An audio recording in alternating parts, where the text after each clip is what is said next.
It's also now occurring to me because I didn't do Enchantress of Numbers when I should have, that I didn't say where it goes on the list, and it goes between The Giver and Enchantress and The Giver and Anthem.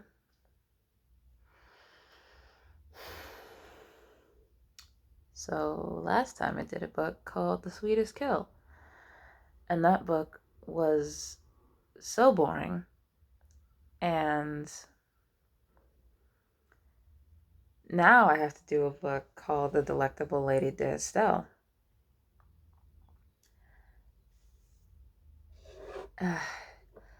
It's supposed to be like an erotic fiction, like a femme fatale one. Here's what Google says the description is. Prey becomes predator when a housewife finds her mojo as a femme fatale. When bored housewife Estelle Vincent discovers her husband's infidelity, her life is turned upside down. Estelle is stalked by a rapist, seduced by the boy next door, and blackmailed by an unscrupulous reporter. Forced to work as a courtesan at an exclusive club, Estelle must find a way to protect her illicit secrets and defend her precarious reputation. So,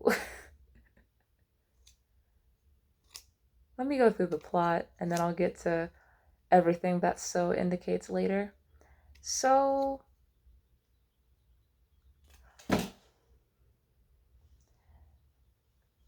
books. I keep telling myself that I can't just read the books that I like. And like I made it all the way through this one, so I wasn't as bored, but I just I guess this isn't filed under realistic fiction, which is probably why I was able to get through it because I can't get through any realistic fiction apparently, but that comes later. Um so the book opens with a dead guy named Martin Bellini, and all we know is that a lady killed him, and we don't know really what happened to him. And then we jump to like 2 weeks ago, and Estelle is in Chicago with, or no, I think they moved out of Chicago. I don't remember. But they are, or 12 days earlier, not 2 weeks exactly. She's, I, okay, so she lives in this house with a doctor. He's a gynecologist. His name is Christopher. I suppose the gynecologist not having children is I don't understand why that really matters. Like, if my gynecologist didn't have kids, I wouldn't be concerned at all. But I also wouldn't have a male gynecologist, but that's a personal preference thing. Nothing against male gynecologists. But, so Estelle has endometriosis, so she can't have kids, and Christopher doesn't like that. And she's having this issue with him because he doesn't want to touch her anymore because she's got endometriosis. So I guess in his head, it's like, what's the point? God forbid you and your wife actually enjoy sex. And one of her friends, I don't remember what her name is, she convinces her to like get some lingerie and like meet him at work for something or something like that. She goes to his job, and inside of his office she hears like moaning and stuff, so she assumes that it's Christopher cheating with the big breasted nurse. So he leaves. She leaves and she drives away, and her car breaks down near a bar owned by Mr. Tickman. She goes in the bar and asks him to call somebody. This is the first time she's attacked, or almost attacked, because Tickman saves her from those teenagers. So he takes her home, and she starts drinking. Christopher calls her and is like, why the hell did your car break down? Like, why didn't you tell me? And she's just like, fuck you, without context. Look, if your partner is cheating on you, I'm all for like being petty and being annoyed and all of that. But at the same time, if your partner is cheating on you and they don't know that you have found out, then there's really no reason for you to be petty, because then to them you're just being annoying. You have to at least tell them that you know, unless you're planning some sort of big revenge, in which case being petty will give you away. Anyway, um, what happens after that? Oh, before I keep going, Tickman is like poor, bottom of the barrel black person in America. He's crime affiliated. The teenagers come back, and for not letting them attack this upper class white lady, they blow up his bar, and he ends up in the hospital, and Estelle visits him. She asks him to go get some stuff, and he does. He's being watched by the police because they think he blew up his own bar so that he could collect the insurance money. He's like, why the hell would I do that? And she he can't afford an operation for his eye, otherwise his eye is gonna fucking fall out. And she needs money, so she goes to her uncle, who we now learn is Martin Bellini. So this is like, we're like 11 days away from his murder, 10 to 11 days away from his murder. And that's his uncle. That's her uncle. And he like wants to have sex with her. And she's like, nah, I'm not about that life because you're actually my uncle.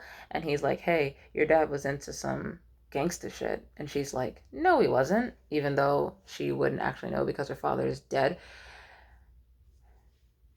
Forget about that poor bastard for right now. Um, Stella's sad her husband is cheating on her. She has a 17-year-old neighbor named Ruben who was like looking at her through the window with his camera a while ago, and now he comes over and she seduces this actual 17-year-old. And I know I'll come back to that. Estelle goes to her place with the friend that I mentioned before. Her name is Joanne, and it's like a brothel essentially. Madam Winter doesn't like it when you call it that, but that's essentially what it is. That's why she's a madam. Um, I can't think of a nicer word for it. I don't actually know what the word that they used for it was, but a brothel is a brothel is a brothel. Um, but Madam Winter like protects her girls, so like it's not like she's not a pimp. Like she's not gonna like slap them about and stuff like that. And like they get to keep some of the money that they make. They just have to pay for rent in this hotel. That's pretty cool, I guess. All for women expressing their sexual interests. Uh, at first, Estella's like, I don't want to do this because even though I'll get like the money that I need, I'm a lady. So she says no, but then like later she's like, hey, can I have an advance on like money and I'll like do this for you? And she says yes. And then a paparazzi guy comes and he's like, I want money. And I'm going to frame you with these pictures that Ruben took because I was in his house. And then, oh, also, I'm not doing this in any sort of order. I'm trying, but it's so hard because this book is so bad. Before all of this, after she slept with the actual 17-year-old, one of the would-be attackers came to the house to like finish attacking her, so they killed him. Anyway, paparazzi guy is like blackmailing her with that and the pictures that Ruben took of her because the kid is actually 17, and she gets his money for him through that, but then he wants more money and like wants to sleep with her. Everybody wants to sleep with this lady. And then like he leaves. um Tickman's been discharged from the hospital. He gave her a point of contact. There's a dude with a gold tooth there who wants to talk to her, but she says no. And Estelle's husband is away on business, but he's probably cheating. But Estelle shit is wild, so forget about him. Estelle shit is like wild. Paparazzi guy's dead. Who killed him? Who the hell knows? I'm not even sure who killed him. Um, is FBI looking for Ruben? One guy assaults her and they find Ruben, and Tickman, as if called into existence, saves her. And then Ruben is shot or something like that, so he has to go to the hospital. And Tickman disappears again. Just a lot of stuff just kind of happening. There's not a lot inside of Estelle's head. Like there is, but there's not a lot inside of Estelle's head. And Ruben says that people are trying to kill his mom. There's this dude named Jordan Lavelle. He's a big crime boss. And you can tell either how long it's been since I've read the book or how good the book is based on how many times I have to look at my notes to remember the plot. I'm pretty sure I only looked at my Dragons Champion notes for like names. Like, Tickman also runs a crime group. Lavelle is looking for Tickman. all feels like events just surrounding this one blank slate of a woman. Doesn't really feel like she's affecting anything around her. Like, yeah, she kind of sets the plot off with Tickman, but he very well could have just left. She's clearly able to handle herself. She did kill her would-be attacker. Like, he very well could have just left, but no, we gotta. This black man has to save this white lady. Um, Ruben's dad was found whacked in the river, and I think in the Chicago River. And I think this is a mob story, which only deepens my confusion because, like, I don't really know what's happening. All of the cops are interchangeable. Cops also know about the guy that Estelle killed, and they accuse Estelle of being involved with all of this from the start and exploiting Ruben, or Oliver as we're now told his name is. They think Tickman is her lover. Tickman might have gotten someone whacked. Estelle genuinely doesn't know where he is, and which is why I'm angry, because she doesn't know where he is. He didn't tell her why he showed up at her house. I mean, it was lucky because he was able to stop her from being like assaulted, but how the fuck did he know that that was happening at the time? What was he doing there besides for the purposes of the plot to save her? Because he leaves immediately afterwards. So if she hadn't been being assaulted, why would he have been there? Now, the friend Joanne is poor and she's going west. Madam Winter is emailing Estelle about the money that she owes. Estelle's husband is coming home, but oh wait, some character development? Not today, lovely ladies and gents.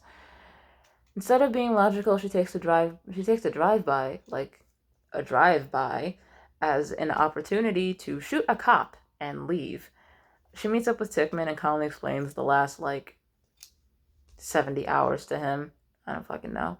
Tickman is like, tight, fugitives together, cool. He explains his things to Estelle and they go to get the money.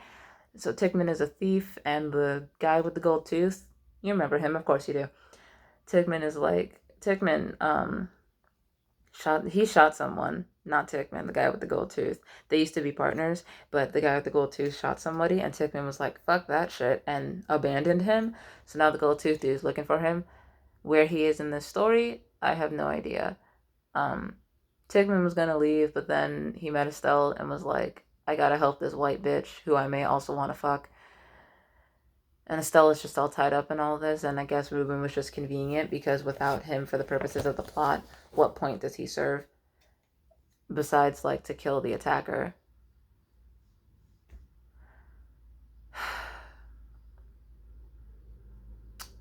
So they go to get the money.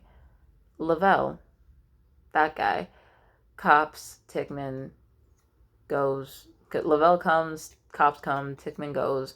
Estella's in the station, and she tells them the story, and they believe her for some strange reason.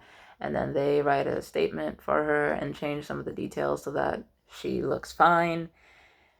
And Oliver has to run away. She goes to Madam Winter, and Madam Winter offers her permanent stay, and Estelle refuses. Her husband turned back up. He's mad at Estelle, but Estelle doesn't care. He wasn't cheating with the big-breasted nurse, but he was still cheating with somebody, and Estelle's leaving him. And so Estelle sleeps with her uncle, and she dead fishes, and he's like, nah, you're gonna like it. So Estelle goes hard and hits him with a champagne bottle and chokes him and leaves. People think it was Jordan Lavelle, because I guess he wasn't arrested. I have no idea. Estelle also has no inheritance. Martin had her father's inheritance for her, but he gambled it away. Madam Winter gives her an alibi, and she's also like, I'm gonna sleep here. And then there were these two, like, Middle Eastern dudes that she had sex with earlier in the story, and they come and they're like, we know that you killed your uncle, and we're gonna keep your secrets if you help us because you're really pretty, so you'll be able to like, get secrets from these people. I don't know. I know sex can make men be stupid, but I don't think it can make men be that stupid. Um, she says she'll think about it.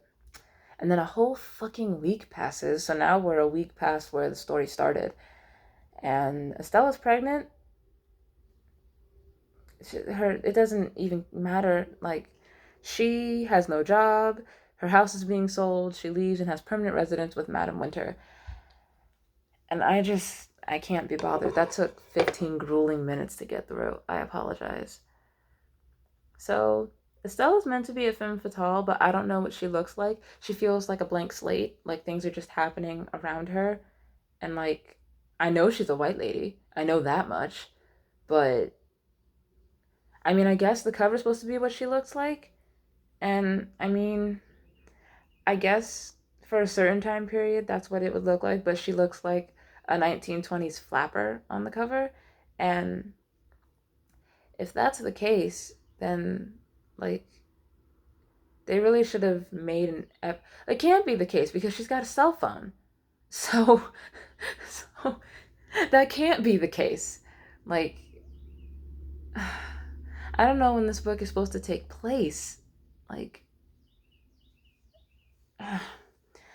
that's another thing. Like, I get kind of a 1950s vibe, but not in the same way with Nora and Kettle. Because at least with Nora and Kettle, I got the vibe and I was able to figure it out based on certain terms that they use, like the war and like Japanese Americans. And like, I was able to figure that one out. With this one, I've got no fucking clue when this book takes place.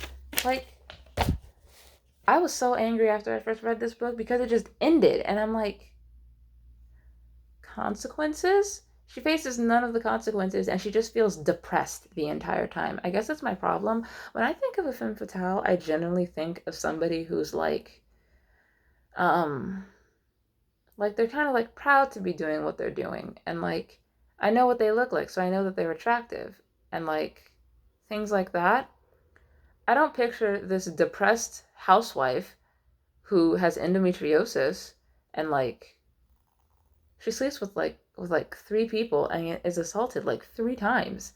Like the entire time I thought she was gonna end up sleeping with Tickman, but she didn't. Kind of glad about that though, because it's just white woman syndrome. That's what it feels like because she keeps needing to be saved. And also he just shows up out of nowhere. And like it doesn't really feel like she's affecting a lot of the things that happen around her. She's not a very good flirt. Sex is everyone else's idea. She leaves Chicago for her husband. It doesn't feel like she's making a lot of the decisions herself. I kind of feel like this author doesn't have a good grasp on what a femme fatale is supposed to be. Or maybe just or maybe I haven't read enough in the genre to know that all femme fatales are blank slate women who have no personalities. She has like no character development. She's a depressed housewife at the beginning and with endometriosis and her husband is leaving her. And at the end, she's a depressed sex worker who now has a child and is probably going to lose her job because she has a child. Like the detectives were all interchangeable. I could not tell you one of their names to save my life. Even if I wrote it down, still wouldn't be able to tell you. The book's not very erotic or thrilling. It's supposed to be an erotic thriller.